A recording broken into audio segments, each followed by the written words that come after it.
This is James Corbett of CorbettReport.com. And this is James Evan Pilato of MediaMonarchy.com, and we both welcome you back to another power-packed episode of The New World Next Week, the 10-minute video series from CorbettReport.com and MediaMonarchy.com that gives you the text, the context, and the subtext on the stories that matter. Now, you may have known that we were away for a couple of weeks, so a story we haven't hit is the Gulf oil spill, massive as the story and the catastrophe is. So a way to get into this story as well as keep it up to date is to go yesterday from Reuters. BP-owned Alaska oil pipeline shut after the Trans-Alaska Pipeline, partly owned by British Petroleum, shut down on Tuesday after spilling several thousand barrels of crude oil into backup containers, drastically cutting supply down the main artery between refineries and Alaska's oil fields. The accident comes at a difficult time for BP, the largest single owner of the pipeline operator, holding 47%, as it struggles to plug a gushing Gulf of Mexico oil well. The shutdown followed a series of mishaps that resulted from a scheduled fire command system test at Pump Station 9 about 100 miles south of Fairbanks, said Alyeska Pipeline Service Company, the operator of the 800-mile oil line.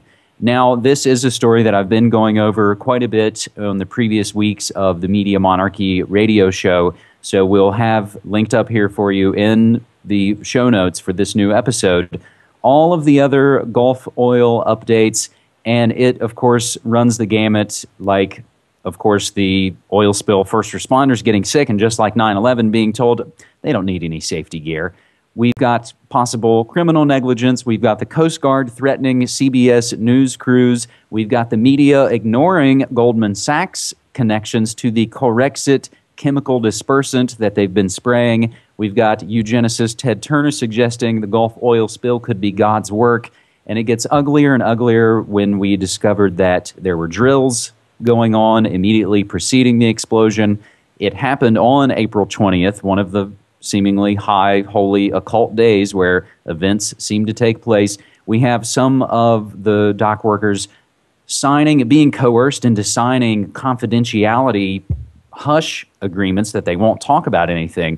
So, James, while I'm not ready to go on record and try and say that Gulf oil spill is an inside job, there certainly are a lot of the same red flags that we see in a lot of these massive, catastrophic, catalyzing events. Right, well, I think you'd probably be in a better position to make that call than I would, because this is one of those stories that I feel, being based here in Japan, just really isn't being covered in the same way that obviously it must be being covered in the States, and not having access to that 24/7 news cycle, I really don't feel that I've really gotten the story in its entirety. So what can you say about the news coverage of this so far? I know the one thing I can say personally is just the other day at work, in the break room with the newspapers all spread out all over the table, coworker said, "Oh, I'm so sick of the Gulf oil spill story." And I don't think it was from a I don't care kind of standpoint, but it really speaks to the way that the 24/7 news babble goes. Will ram a story down your throat, even if it's of massive importance. But whether that's the Gulf oil spill or Tiger Woods, will shove it down your throat until you're sick of it and you want to change the channel and see what else is on. Right, exactly. And I think that's probably one of the ways in which the news cycle itself functions, by helping to get people sick of topics and divert their attention when the final solution is brought in. People are so sick of it they don't even care to look into it. So I certainly hope people will be keeping their eye on Media Monarchy for ongoing coverage of this, and listening to some of the back episodes where you've covered this before. But moving right along for story number 2, what do we have up? Story number 2 by way of MSNBC, and again, this is a story that's only growing and building as the days go by. U.S. military told to get ready in Korea standoff. The White House said Monday that President Obama fully supports the South Korean president and his response to the torpedo attack by North Korea that sank a South Korean naval ship. In a statement, and we have the link to the press release from whitehouse.gov, the White House said Seoul can continue to count on the full backing of the United States, and said U.S. military commanders have been told to work with their South Korean counterparts to ensure readiness and to deter future aggression. The administration said it endorsed President Lee Myung-bak's demand that, quote, North Korea immediately apologize and punish those responsible for the attack, and most importantly, stop its belligerent and threatening behavior. Last week, a team of international investigators accused North Korea of torpedoing the Cheonan corvette, the aforementioned naval ship, in March, killing 46 sailors in one of the deadliest clashes between the two since the 1950s Korean War. The U.S. still has about 28,000 troops in South Korea to provide military support. The two Koreas, still technically at war, have more than 1 million troops near their borders, and we do have a lot of flashback supplemental background links for you, again, provided in the show notes, where Kurt Nimmo, of course, notes that North Korea is another enemy made in the USA. We know South Korea on alert as North subs have disappeared into the EC.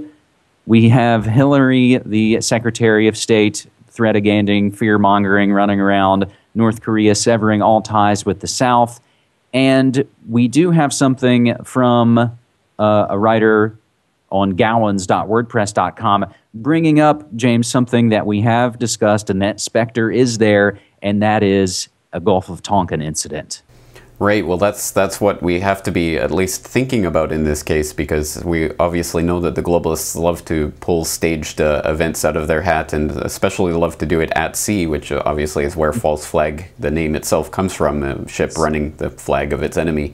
So certainly something we have to be thinking about. And obviously this is a story that is going to impact me here in Japan if this does become a hot war. So something I'll definitely be keeping my eye on. What can you say about the way this coverage is coming across in the U.S. right now? It's only slowly started to build. I had one guy, and again, this is the good thing I think about, doing the kind of work that we do, James, is that basically most of our friends and coworkers know that we're news junkies. So once they know and they're kind of interested, it's really fascinating to see when people come to you and what they want to talk about and what they want to ask about. I had a guy at work basically bring up the Korean situation before it was really on my radar, and once I got into it, I saw, wow, he was on it. But something we want to quickly mention is the connections, and again, we mentioned an enemy made in the USA. This, and then the joke is always, Donald Rumsfeld is like the devil. He's there at aspartame and swine flu pandemic and continuity of government training. And your episode from last summer, episode 89, Meet Donald Rumsfeld, goes into these areas. And of course, the landmark article from The Guardian from 2003, The Two Faces of Rumsfeld, gets into, again, how we pretty much, and by we, I mean the oligarchs and the Western finance international banksters, fund both sides. That's absolutely right, and for anyone who hasn't looked into that, I suggest you do, because it's just quite disturbing, the things that he's been involved in his illustrious career. But moving right along, let's jump to cyberspace for our third story. For our third story, again from Kurt Nimmo, Pentagon Cybercom preps war against the American people. NSA Director Lieutenant General Keith Alexander told the Senate Armed Services Committee in April that he would work to protect the privacy rights of Americans online. An interesting comment coming from a guy who heads up an organization responsible for illegal, warrantless surveillance of everyone, everywhere. NSA is the only place in the U.S. government that has the capabilities we need for defense of private networks, says James A. Lewis, Senior Fellow and Cybersecurity Expert at the Center for Strategic and International Studies, CSIS, and, of course, an insider think tank dominated by all our fine, freedom-loving friends like Brzezinski and Brent Scowcroft and Kissinger and others. Now, why we're updating this story, and again, this has been something we've been tracking for well over the last years now, is the fear-mongering of a new digital Pearl Harbor. And we know, and have gone over time and time again, an Patriot Act sitting on the shelf waiting for, again, a catalyzing catastrophic event that gives our misleaders the political capital to do what they already wanted to do. But the update to here is that last Friday, Alexander was headed up and appointed to the newly activated Cyber Command, designed to conduct virtual combat across the world's computer networks. And as The Guardian notes, it was a low-key ceremony, and that's, of course, to not draw media attention to that. The military is now basically, again, as we've said, they're going to fight the net as an enemy weapon system. And if we just jump back to May 13th on cyberspacewar.com, Pentagon says military response to cyber attack possible. And as we know, they're prepping us for the coming of, as what Webster Tarpley has termed, virtual flag terrorism.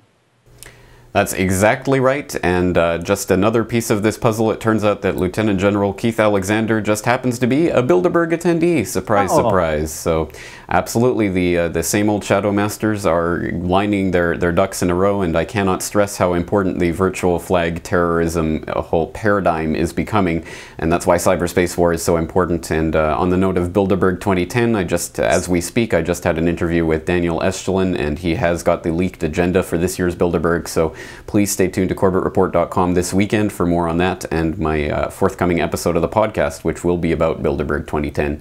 And I certainly hope people will be tuning into MediaMonarchy.com this week as well for more updates on these stories and more.